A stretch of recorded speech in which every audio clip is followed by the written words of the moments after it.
Welcome to the Learning Pines YouTube. We hope this video helps. You start by opening Zotero and the document where you will insert citations. Make sure the Zotero word processor plugin or connector is enabled, because without it you cannot push changes. Once done, pick a test reference in your library to use right away. This verifies connectivity. You're not configuring everything yet. You're preparing the environment so changing styles will show immediate results. This first step saves time and prevents confusion later when citations don't update as expected. Next, go to Zotero Preferences, Cite, then Styles. This is where citation formats live. You can choose an installed CSL style or click Get Additional Styles to install a journal or regional variant.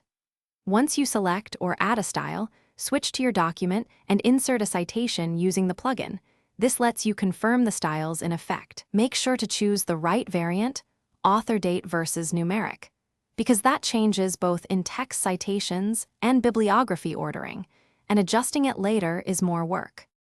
Finally, set the active style specifically for your document via the word processor, plugin's document preferences. This ensures the chosen CSL applies only where you want it. After changing the style, click Refresh or Update Citations to rebuild every in-text citation and the bibliography. Save your document, and if anything looks wrong, try one key troubleshooting tip. Restart Zotero and your word processor, clear the citation cache, and reinstall the CSL style.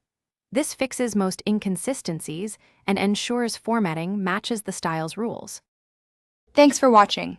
Consider subscribing if we helped you.